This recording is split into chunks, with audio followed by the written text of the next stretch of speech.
The Jeep Wrangler has stuck to the same formula for years, not because of R&D limitations, but it's because of heritage, tradition. It oozes DNA that's been around since World War II. But that leaves Jeep with a dilemma.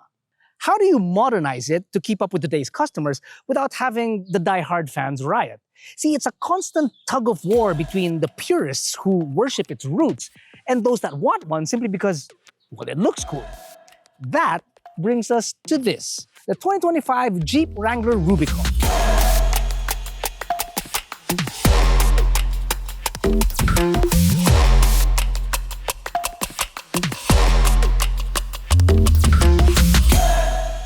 Now, we've had the JL generation on our behind the wheel here before, but since then it has gotten an update. Now, there's no doubt that the Wrangler is an extremely capable off-roader, but Jeep, well, has done a lot of R&D to make this a bit more of a livable thing on a day-to-day. Thanks also in part to the Blue Oval, which came out with an off-roader of their own. But a little competition never hurt, huh? The 2025 Jeep Wrangler 4-door Rubicon comes in at, thanks to the AutoDeal app, 5,780,000 Philippine pesos. Yowza. Oh, before I put this away, folks, just a quick reminder, the AutoDeal app is not just good for finding prices of cars, which it's great at, but it also can connect you to over 30 brands with over 700 dealers nationwide to help you find the best car at the best price. Unlatch the hood on both sides and you will find a 2-liter, 4-cylinder turbocharged gasoline engine that produces 268 horses and 400 newton meters of torque, mated to an 8-speed automatic transmission. Now, it's a bit down on power to that of the Bronco, but it does still have a bit of a pep in its step. And we'll get to exactly how it drives a little bit later when we get on the road. Speaking of the road, inside Metro Manila, heavy traffic, doing about 4 kilometers per liter. I wish it did a little bit better on the highway because you only get about 12.5 kilometers per liter. Now, in that aspect, you're basically doing the same as with the 6-cylinder of the Bronco. It wouldn't be a Jeep without round headlights and the 7-slot grille. But this time, the grille has slimmed down a tad bit, making it a bit more aggressive looking. But it's functional too because it actually allows more air through and makes space for an off-the-shelf Warn winch. It also has new 17s with the huge chunky all-terrain BFGs, and that makes the Wrangler stand on 274 millimeters of ground clearance. And because this is a Jeep, the doors easily come off, and so does the roof, showing you the Freedom top. Just make sure to check the weather before you do, okay? Don't ask us why. What do I do with this? Jack, where do I put this? Oh, it's super light, man. Oh. Look at that. It's like a toy. Yeah. Right? Don't show off. Dude. Rugged as rugged can be, you have a full-size spare hanging out at the rear, a nice tow hook, a nice red tow hook found down below, and then of course, you've got your square rear taillights that only Jeep can provide. Now, there are 2 ways to open the Jeep at the rear. You pull it open, which reveals enough room for you to slide stuff in, and if you need more space, then you just lift the glass. Now, on paper, this says 365 liters of space. I would have expected it to be more, but I figure because of the roll bars here, that sort of like diminishes your space. Not to worry, if you need more space, you can tumble the second row, which then makes your cargo space definitely more than double. You have some toys back here, which are pretty cool. You have a 12-volt socket, for coolers or when you're charging pumps and whatnot. You have an Alpine subwoofer, not to be confused with Alpine, because this one's actually good. Ooh, sorry, Pierre. And you also have this cute little código here on the door that, let's say, for example, if you want to know what the dimensions of the car are, or let's say what your water fording is, which is 34 inches at 5 miles per hour. So that's times 2 minus 1 equals, is that? It's not a complete código. You still have to compute it. Is that 37 kilometers per hour? Something like that. Maybe. But that's for the 7-door. There's a 7-door? No. No, it's 2 plus 4 doors, so it's a 6-door. No? Well, what if you get a Gladiator? How many doors is that? Oh, I don't know. Gladiators, I don't know if they have doors. They have sticks. No step boards to get into the vehicle, so you got to be a little bit spry in that aspect to be able to hop in. And once you do, you'll find that the seats are quite forgiving. There's not a lot of bolstering here, which you'd expect because you could be rocking around when you're going off-road, right? But no, it's actually pretty smooth, forgiving, and well, it's a bench. There's not much about it. That is Jack's normal driving position, and the leg room is actually quite good. I can stretch my legs out because the seat's quite high, and my knee space is pretty good. Headroom is excellent, right? Everything else going on is inside the vehicle, not on the outskirts of the vehicle, because the doors themselves don't have anything except door handles because they obviously come off. Everything else is in the center. You've got a pair of air vents followed by the controls for your windows. Under that, a myriad of charging points. Really, there's 4 of them that are USB and one 115-volt AC socket. And this thing's like Iron Man with the amount of electricity, or even better, Thor. So no, obviously no bottle holders on the doors, but you do have a center armrest with the most rugged cup holders I've ever seen in my life. Plus, there's also space pa for your phone. Nah? Galing, no? What? My phone. Crap. It really is a tall car. Look how I get in. Okay. First things first, you're greeted by analog gauges and a chip computer in the center, which I actually do appreciate a lot. I love the throwback. Just call that the Tito in me, but I love it. It's actually really, really cool. In the center, you have a 12.3-inch touchscreen infotainment system with wireless Apple CarPlay and wireless Android Auto. Me likey. On the steering wheel, you've got buttons at the back to control your audio functions. You have buttons also up front to control your advanced driver assist systems on the right-hand side and your chip computer on the left. Now, considering that the windshield is very, very small in this car and you're kind of stuck to it as close as possible, you'd think it'd be hard to find a proper driving position. No, it's actually quite easy because the steering wheel is, I'm going to show you, is telescopic. And then your seats are powered. Oh, and speaking of the seats, this is the first time that Jeep has actually made waterproof seats for the Wrangler. And even if they're electric, you can submerge them. How cool is that? Anyway, to continue, underneath the infotainment system, you've got buttons and knobs and whatnots galore, which is, it's basically Jeep went up to Jack and said, I'm on a touchscreen now. Yeah, take that. And there's really a lot because you've got your air, you've audio, you've got buttons for anything and everything that you need, including your media outlets or inputs.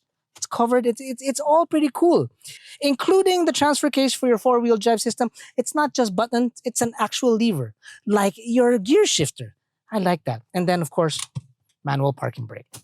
Now, they're called Easter eggs for a reason so that you can discover them when the car is yours. Unfortunately, I'm going to ruin some for you because there is one on the gear shifter, there are some on the wheels, and there's also one on the windshield right there of a small little picture of a Willie's Jeep, the grandfather, so to speak.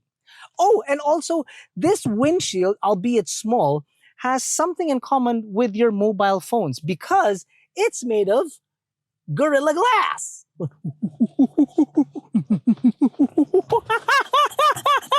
Wait, that's a monkey. How does a girl... Justice for Harambe. Y'all remember that? That was a long time ago. So all in all, these updates have basically been what Jeep has introduced to be able to make the Wrangler a little bit more livable, so to speak, whether it's off-road or mainly on-road or for your day-to-day life, which we're going to go to right now. Let's take this out for a spin and tell you how it does feel like on the road. But before we do, please consider subscribing to our channel because, well, we've been driving around with the Freedom top open all this time and Jack and I are running low on Mestizo lengthener. What's that? Sunblock.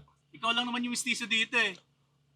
Hanip sa hirit. Ikaw, mestizo. Ang kala mo sa sarili mo, kayo manggi? Do I look mestizo to you? Do you look dark? Do I have beautiful green eyes like Oh, you? come on. Do I have the tangos ilong of a mestizo? That was just, it's an abnormality and this thing was a fluke of nature. Okay, Whitey. Boy, call me Whitey!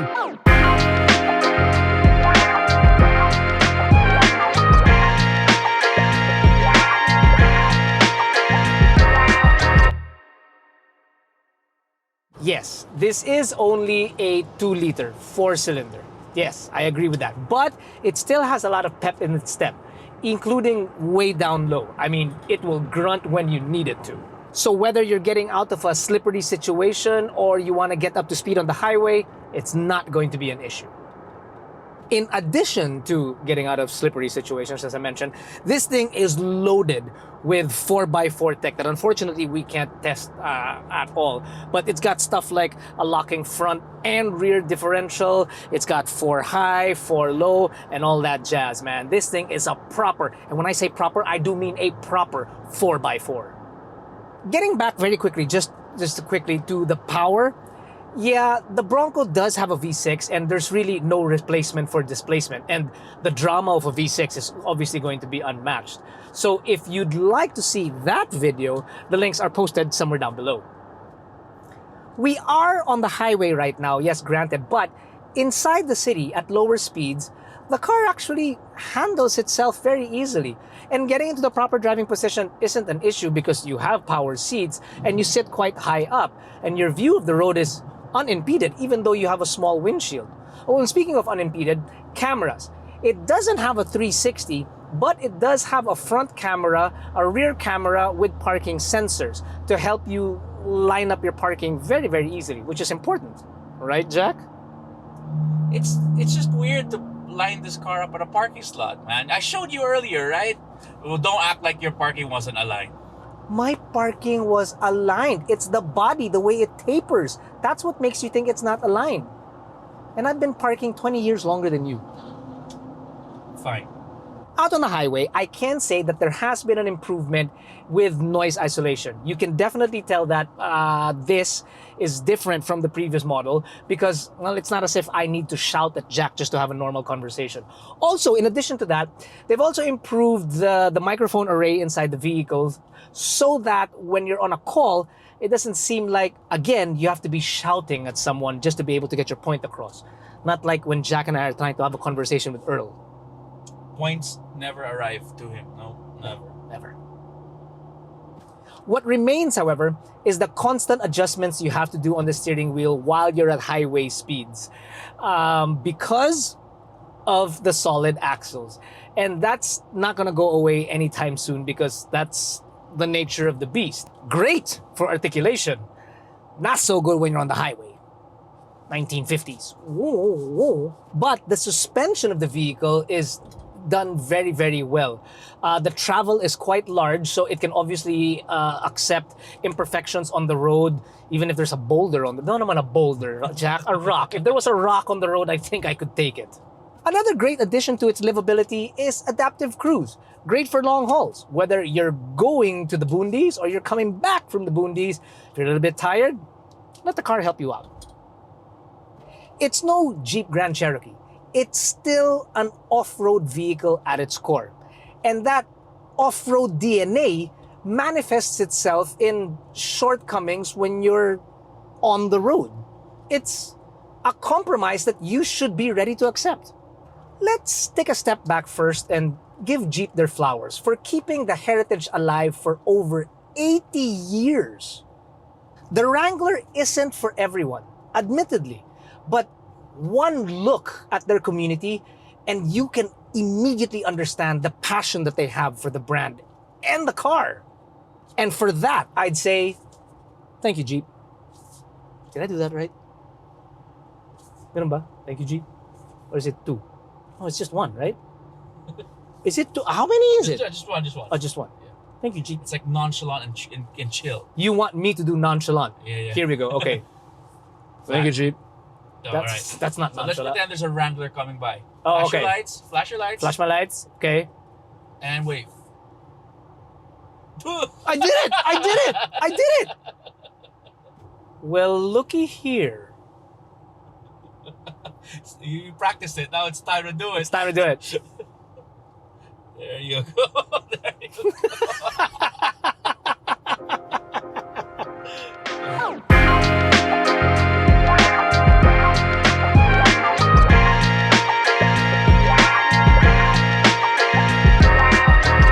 It has everything that makes a Wrangler a Wrangler.